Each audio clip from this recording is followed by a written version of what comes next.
Hello to all my story lovers. Welcome back in Storytime channel. I am Pallavi reading stories for you.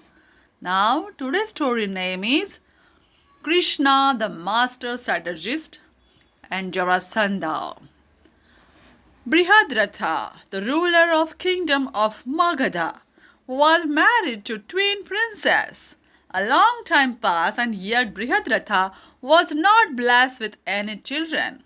This was a matter of great sadness for the king, and he would frequently wonder about how he could remedy the situation. One day he met a sage named Chandrakushika, who, after learning the cause of his misery, offered him a rather unusual solution. The sage was unaware of the fact that the king had two wives and not one. He gave the king a magical fruit and said, "Give this fruit to your wife, and she will bear a child in due course."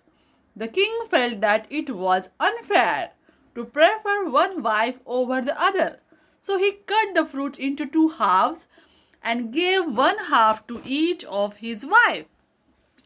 The wives soon became pregnant, and the people of the kingdom rejoiced. At the end of the 9 months, the wives gave birth to two dead and incomplete half babies. It was almost as if one baby had been split into two vertical halves. The king was shocked at his horrific sight. Unable to understand what to do with the infants, he ordered his men to leave the half newborns in a forest. The men followed the king's order and without question and went back to the palace. Now the forest where they had left the babies was home to the demoness. Her name was Zara. Picking up a smell of human flesh, she found the two half babies and picked one up in each of her hands. She had heard the rumors about the king's half babies. Something tugged at her, and she brought the babies close to each other. They seemed to fit together like a puzzle. Suddenly, their babies snapped together and cry filled the air.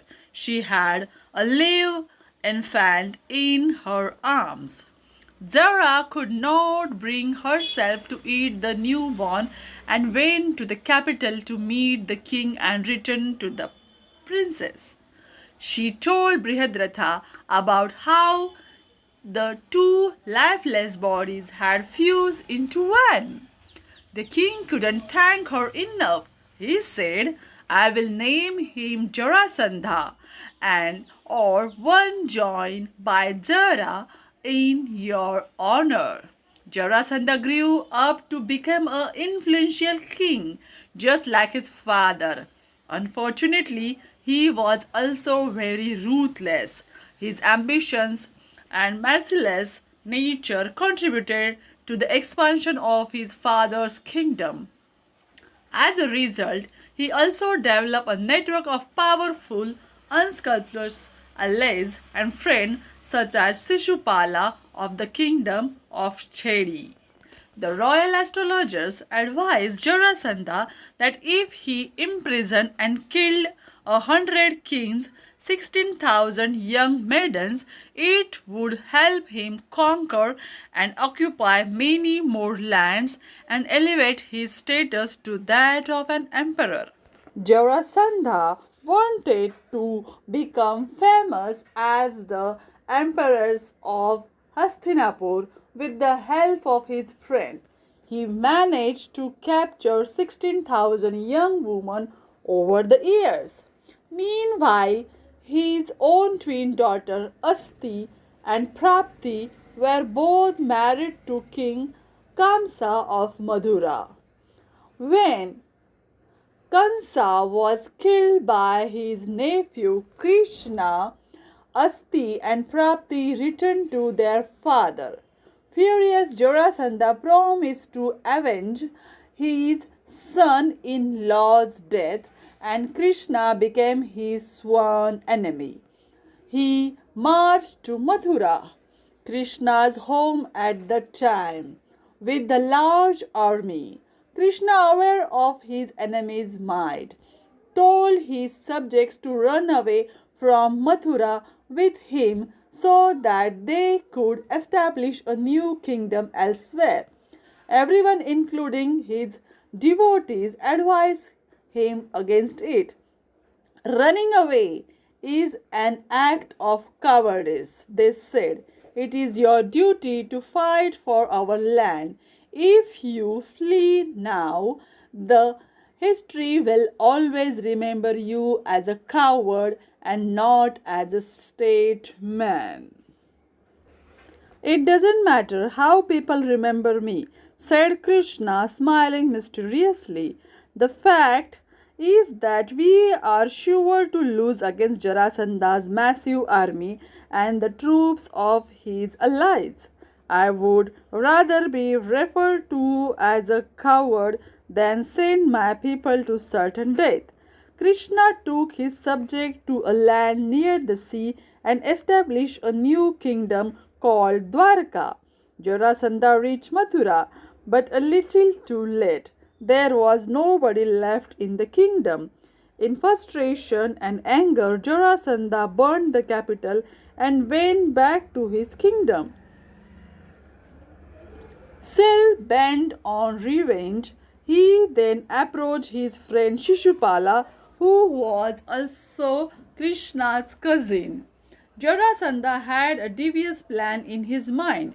He encouraged Shishupala to marry the beautiful princess Rukmini, the princess of Vidarbha, so that it would be easier for Jarasandha to have his army pass through the kingdom when needed.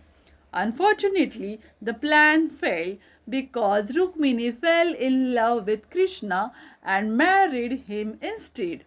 Both Shishupala and Jarasandha now hated Krishna with renewed vigor. Over time, Krishna devised a plan to eliminate Jarasandha. When Yudhishthira was planning to perform the Rajasuya Yajna after his coronation at Indraprastha, Krishna convinced him to get rid of Jarasandha with help of Bhima and Arjuna. So Krishna, Bhima and Arjuna journeyed to Rajgriha, the capital of the Jarasandha's kingdom. Jarasandha was an ardent devotee of Lord Shiva and performed a puja for him every day. He was known to grant his subjects whatever they asked for at that time. Krishna, Bhima and Arjuna disguised themselves as poor men and approached the king after the puja. I am not here to ask you for money or your kingdom. I wish to have a wrestling match with you, said Bhima. Jarasandha found the request unusual, but he said, if it is a wrestling match that you want, then it should be among equals. I will choose my opponents. Jarasandha saw that Bhima was the only one of three men who had the physique of a wrestler, so he chose him. But Jarasandha was an intelligent man. He saw through their disguise soon enough on closer observation. I know that you are no ordinary man. You are Krishna, Arjuna and Bhima, he said. But I will give you the wrestling match you want.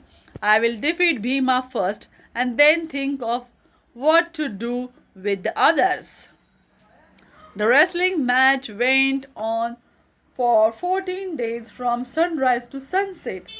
It was unclear who would emerge the winner since both Bhima and Jarasandha were equally strong. Krishna knew about Jarasandha's circumstances of birth and decided to use that knowledge to help Bhima during the next match. As the opponents wrestled, Krishna picked up the twig and split it vertically into two, ensuring that Bhima saw his action. Bhima understood. He grabbed Jarasandha and split his body into two vertical halves. To his surprise, the body snapped back again and Jarasandha stood up. Krishna signaled to Bhima again. He indicated that Bhima must split Jarasandha into two, but then make the two halves face away from each other. Bhima followed Krishna's advice, and just as the latter had predicted, Jarasandha's body remained in two halves, thus killing him. Krishna then released all the imprisoned women and kings and crowned Jarasandha's son Sahadeva the king of the Magadha. Krishna wanted to prove to the world that he wasn't fighting for Jarasandha's kingdom but against the evil that he represented. Later, Sahadeva, along with the released kings, became the Pandavas' allies in the war. Even now, Krishna is also famously known as a Ranchod, the one who ran away from the battlefield. Today, the city of Dwarka is located on the seashore in the state of Gujarat. This is the end of the story. Do you like it? Then comment it. Subscribe my channel. Bye bye.